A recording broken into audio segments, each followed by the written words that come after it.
मोजां मोननानैनो सरखार गैयाबाबो जोङो गोबां मोजां मोनबाय जोङो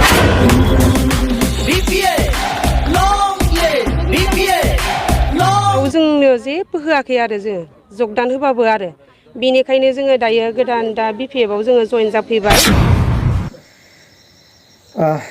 खुलुमबाय रायजोफोर, आं मोनसे भिडिअ शेयार खालामनो सानलायबाय। नोंथांमोना जाहाथे गासैबो भिडिअखौ नायलांजोबो, आङो बेखौनो सिगांग्रो खावलायनाय थाबाय। नै दा आं सिगांग्रो जेन खावलायनाया बेखौसो होनो लुगैयो जे जोंना एमएलए रायजो दलनि उकिल गुगै जे बे साराबो जेलाव थानानैनो जुदि देरहादोंबा जोंना मानाव गेदेर रन्जन दैमारि सारखौबो एनडिएफबिनि दा गोदानै जे राजखान्थि आफाद दागोन, बे राजखान्थि आफाद दागोनावबो by x एनडिएफबिफ्रा Ranjan Daimary सारखौबो भटआव election गेलेहोनांगौ, बियो आंनि मोनसे खावलायनाय। आरो नै दा बिपिएफ दलाव मा रोखोम जयनिं जागासिनो दङ आरो रायजोफ्रा बिपिएफ दलखौ गाज्रि मोनदों नामा, बिदिखौ नायग्रोनि रायजोफोर। इउपिपिएलआवहाय मोजां मोननानैहाय जोङो भटखौ होदोंमोन, गोबां जोङो सापर्ट दंमोन इउपिपिएलजोंनो। ओमफ्राय जोङो वमेन सेलाव जोंनो जेबो होआखै आरो जोङो जगदान होबाबो आरो बेनिखायनो जोङो दायो गोदान दा बिपिएफआव जोङो जइन जाफैबाय। बे जोङो बिपिएफखौनो जों मोजां मोनबाय, दायो गोबां जइन जाफैबाय जोंनि इउपिपिएलनि जगदानबाबो जोङो बिपिएफआव दायो गोदान मोजां मोननानै जोङो जगदान जाफैबाय। जोङो जेबो मोनफेराखै सार। मा मोनाखै? जोङो जेनेबा न'बो मोनाखै, अरुनदयबो गैया, आरो लेट्रिननि जोंनिफ्राय 250 फैसाबो लाबावबाय जोंनो। न'खराव मोनसे होगोन होननानै नाम सफैबाय, लिस्ट सफैबाय होननानै जों बेखौबो मोननो हाबावाखै। बिनिखायनो जोङो इउपिपिएलखौ गोबां दुखु मोनबाय आरो बिनिखायनो जोङो बिनि बिपिएफआवनो जगदान जाफिनबाय जोङो मोजां मोननानैनो। सरखार गैयाबाबो जोङो गोबां मोजां मोनबाय जोङो। गोदो जे सिगांहाय जोङो बिसोरनिफ्राय गोबां आसनि मोनदोंमोन, ओमफ्राय जे सरखार गैला जेनेबा जोंबो इउपिपिएलआव जोङो जगदान जाफिनदोंमोन आरो बेनिफ्राय जोङो बारबोफिनबाय दायो। बे जोंनो जेबो आसनि होआसै नालाय, ओंखायनो जोङो दायो बिपिएफआव जोङो मोजां मोननानै दायो जगदान होफिनबाय आरो। खैजोनसो जइन जाखो नोंलाय? दिनै जोङो 50 जनसो जाबाय। फैबाय थानाय बैसागुखौथ' नोंथांमोना बिपिएफनो होगोन? बिपिएफनोनो होगोन जोङो, बिपिएफआवनो गासिबो जगदान जाजोब्बाय। गाबोन समफोर सोरबाफोर बुजिस्लाय फैयोब्ला फैसा जाया जों फैसाजों लुबैया जोङो जेनेबा जोंनि प्राइमारि लेभेलावहाय जोङो मोजां जानांगोन।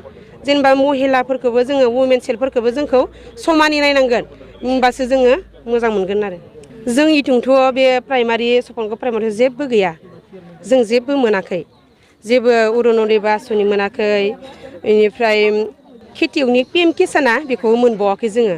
ओरैबायदि न'खरसेयाव सासेल' मोनो होननानै जोंनो बेलेगफ्रा मोनदों, ओमफ्राय जोङो मोनाखै आरो। सरखाराव थानाय दोलोखौ नागारनानै मानो बिपिएफआवल' सानफ्रामबो जयनिं, मानो बिपिएफआवल' सानफ्रामबो जयनिं? खारन रायजोनि लुगैनाया मा? बिपिएफखौनो सरखाराव बिटिसि इलेक्सनाव प्रमद बर' सारखौ गाख्लायनानै, प्रमद बर' सारखौ जोगारनानै हाग्रामा महिलारिखौनो एबा बिटिसिआव बिपिएफखौनो पावाराव लाबोनो थाखाय रेडि ना। रायजोफ्रा गोबां जेन सरखाराव गैयै आरो गावनि अभाब अभिजुगखौ जेनेबा आंनो उमुक नांगौ, आंनो थुमुक नांगौ बेबायदि होनलायालासे बिपिएफ दलखौनो मानो अनसायबाय थादों? सिङाव खारनाव मा दंमारो ना रायजोफोर? जे रायजोफ्रा बिपिएफ दलखौ पावाराव लाबोफिनगोन एबा मोनसे सिमां आरो मिजिं दङ जे सिगांनि बायदि जेन बिपिएफआव एसे एनैबाबो जेन माखासे रायजो राजाफ्रा अनसुंथाइ मोनोमोन आरो सोरबा लोमजाबा साजाबा बिहैबा मोनोमोन। दा इउपिपिएल दलाव बेबायदि होनो हायाखैमोन नामा? माखासे सेल्फ हेल्प ग्रुपआव 75,000 जेन होगोननि खोथा बेखौबो फेलें होनो हायासै। आरो माखासे बिपिएफ नै दा इयाव सरखाराव गैयैयाव, बिपिएफ सरखाराव गैयैयावबो अब्लाबो जयनिं जाफैदों। दा इउपिपिएलआव जे इउपिपिएलनिनोखा दे आइजो विंसनि दे दैदेनगिरिफ्रा गावसोरनि जे आइजोफोरनि माखासे जेनो खोथा होनाय बे खोथा होनायखौ खोथाखौ लाखियाखै आरो थाइसे थाइनैबो जेबो होआखै। खारना मा इउपिपिएल दला मा खामानि मावग्राफोरनि थाखाय जेबो अनसुंथाइखौनो होआखै नामा?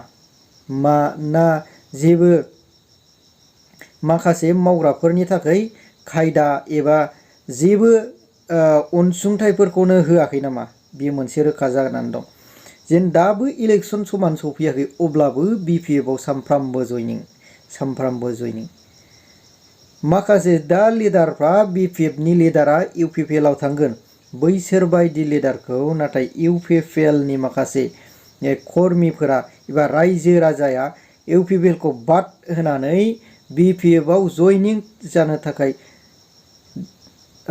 ज' फैनो थांगासिनो दङ एबा जेनो बिपिएफखौ सरकाराव लाबोनानै इउपिपिएल दोलोखौ एबा इउपिपिएल सरकारखौ नाख्लायफिननायनि रायजो राजानि मोनसे प्लानिं। अब्ला रायजोफोर नोंथांमोनहा बे भिडिअनि सायाव मा रोखोम बुंगोन?